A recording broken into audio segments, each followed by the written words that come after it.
was that we were going to release an EP of those songs and then tour on it and put the album out in February. So February right? So 2001. February 2001. Okay. That was the initial. That was the concept. So we were planning ourselves while we were making it. Okay, let's get a whole bunch of tours. I'll call some favors in and just get you building, and we'll sell this EP on the road, and we'll just kind of build up the band. Okay. Right. So and then once the record was done, it took on a life of its own. Once the radio guys started actually playing it for people, which was Tom Beery. He had called me. I was on the road watching some bands. He's like, "You're not going to believe this," because nobody again was into this band at the record label, but the radio guys played it, or Tom played it at a music conference, and the reaction was really positive. And he goes, "You won't believe this, but everybody like lit up when we played this. The panel, everybody was like, this is going to be a hit."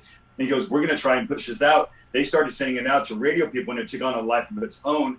Nobody was prepared for this to take off, and it soon got to radio, and we had no choice. Well, I should say the record label had no choice. They had to go move schedules, and you got to remember, back in 2000, there was CD pressing, and you had manufacturing, you had all these different departments, and it took, usually your setup was like 4 to 6 months for a record, and they need to get this out in like a couple months. And actually, I remember this. So I'm going to go, now we're in August, right? So, because again, I found a few emails that helped fill in a little bit of the book too. So we, if I could go a little chronologically, by the time we get to the end of May, we finally decide on the name, because we had to send it to their Warner's attorney named Rick, and Rick had to go get clearance because they were the first ones to flag that there were a lot of hybrids out there, so it might be diluted. And there was an actual hybrid record label, and there was a hybrid dance band. So that's all true. Any of you heard on that? So we went through this process, and Jeff even talked about some of the really horrible names that kind of came up in the book. But we finally had to go, okay, Chester comes up with the name. We sit there and we go, okay, let's see if we can clear it. So I have to then go to Warner and go, here's the name.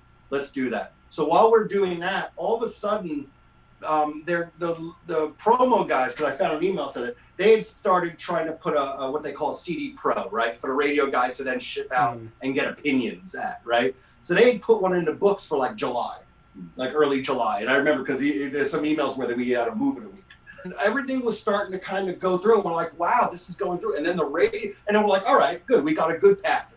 We'll put the EP out. We've got all this nice. It'll be a great build up. We'll hook up you on some tours.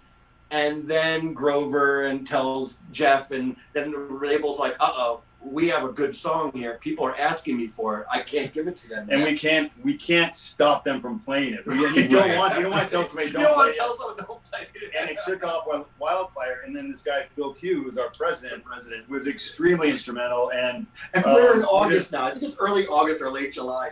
Phil comes to me after you talk to him and says, hey, I just want to let you know. I said, Phil, we were having a long conversation. I was like, this record, like Grover's telling me, Ripper's telling me all these great stories. Like, we've got to get going. He goes, I'm so glad you believe in that. I was talking to Jeff Blue, something along those lines. And he's like, we have to put this out in October. And I'm like, it's August. We have 2 months. When's the artwork due? He goes, last week. I'm like, and because Mike and Joe, really good, but they wanted to be deliberate in the art. No one expected to have to rush the process. We were playing catch up like crazy. It was just, and again, it goes. I mean, listen, you do that, but it was one of those things where it was so wild beyond your wildest dreams, right? You're just like, all right, it's going. We've got to roll with it. And thank goodness we never stopped. Like, we didn't go, hey, we finished the record, let's wait to mix. We went in, boom, boom, boom, mix. And it was the drum that I'm sure you read about in mixing. And the minute we got out of mixing, it was like we went to master. And I'm like, for some reason, I had a feeling something was going to happen. So I'm like, let's not lose time. Let's go, go, go, go, go. Let's get it all done. Let's get it out there to be heard. And everything aligned. And the record label really just did an amazing job. Warner Brothers. And by the way, that is one of the reasons I went to Warner, not knowing, but I knew that Warner Brothers didn't have a big rock band. They had Static X, but that was it. The other places that we could have gone were like Epic, who had all these rock bands. Warner didn't have. Reprise had a few, right? Reprise had. Warner really needed rock. Right. Yeah. Warner needed rock, and the ability not to have any conflicts with any, you didn't want at that time to go with the radio department pitching two rock bands that were going to compete with each other.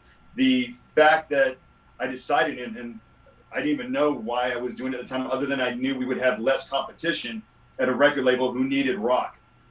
The ability for Warner Brothers to go, hey, we don't have anything in the pipeline for rock. We're going to work this at radio, and hit so quickly and so hard. That's completely attributed to Warner and the radio department there, and just the ability to maneuver and move fast. And that was Gold Clang, Ripper, Bulos. Yeah, and by the way, it wasn't without Grover. people complaining along the way. And there were still a lot of people that didn't people like hate the band. Oh yeah, like, all of a sudden I'm getting these emails from Mike like, we got the first ad, K-Rock, New York. We got the next ad, Minneapolis. Like it was coming in like that, and everyone's like, okay, shit, keep going, And the poor band, my heart still goes out there. That first 4 years, it didn't stop. Like literally, from that point forward, if you think about that chaotic start, right? A band had never done this before. They played after making the record, 3 shows maybe, right? Yeah. I think they, It's unheard of. you You got to remember too, most bands that are at a record label stage making a record, they played probably like 30, 40 minimum shows that have gone out tour. They've done a couple national tours on their own. They've been in a band. They've gotten their press. They've gotten some radio. This band didn't have any of that. Things break down. Like I always tell a band, your first 70, you need to get 75 shows under your belt to go through all the things that break down on stage and all the screw ups and all that stuff. And they were, but it was a testament to how smart they were and how driven they were to kind of get all this stuff going. And and that was always there, right? We always had fun. We had a great team and we were great partners, and it was learning along the way. I had the most experience because I had worked for the Panteras and Zombies and then went right into that. So I was able to kind of steer it. But, if you think about that, Hybrid Theory, we didn't even stop. It went right into Reanimation. It went right into Meteoric. I mean, it was, the pauses were maybe a few weeks at a time. I don't know what the exact number was, but they were working pretty much that first year. Out of 365 days, they were working 300 of them. The band went from never really playing gigs to playing Acoustic Christmas, which is one of the biggest shows in Los Angeles. In 6 months. In less than 6 months. Yep. I mean, from zero, I'm going to say to zero, number one, that is a reality. They were already on K-Rock. It went from like this to like this. Yeah. So it was crazy. So the fact that they were able to stay that level-headed after going through that and being able to kind of keep that focus is a real testament to them. Yeah. That's it. I still haven't had listen, many bands have come and gone in my life after working with them. It was such a joy that you miss that kind of camaraderie and that smartness that kind of came with having a partner that got what you needed and you got what they needed, and it just really, that was a wonderful aspect of it. Yeah, you bring up Almost Acoustic Christmas. I think that first one they either opened or maybe were the second band on the bill. I don't know. Following year, they come back and they headline both nights. Like unreal. Yeah. I mean, the trajectory that this took was unreal. I mean, I remember giving them their gold album in Sacramento, and we had already been approved for platinum. It was one of the quickest things ever. I mean, it was unreal, and to see nobody ever hearing about. I mean, again, picture this: the band goes in to make a record. We're told that from my boss that he doesn't like the band members, that we may get dropped, that I may lose my job. To literally in less than from March to October, 7 months? From going to that to going to basically, we're rushing this out. This is going to be number one on all radio stations.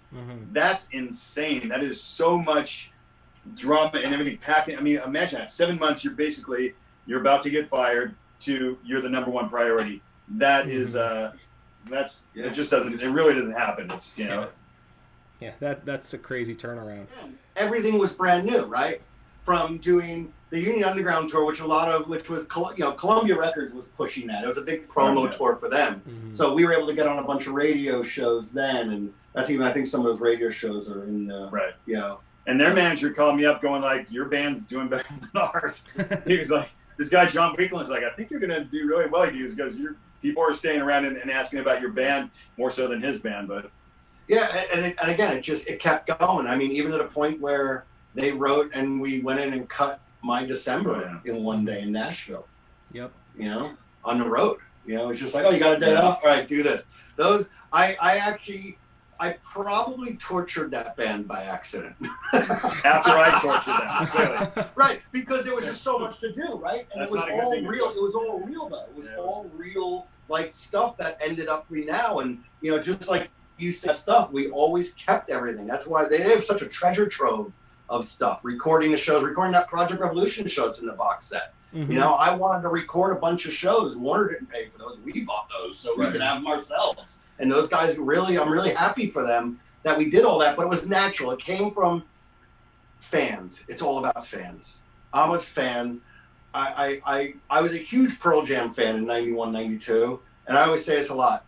I loved that I could work with a band that when it was going through, they got that aspect of treating fans great, that we were able to build that and build the LPU, and that whole structure was so that we could give back to the fans. And the band so got it. I was so excited. When we sat there and we were sitting outside of our office and kind of planning and going, all right, if we go gold, this will be the most amazing thing ever, right? That was really the goal. The goal was, how do we go gold, you know? Because it was always, let's get a goal. You know, it was gold and a Grammy, I think, was really. And when we were in the studio, it was at least let's go 250,000. Right, sure. Yeah.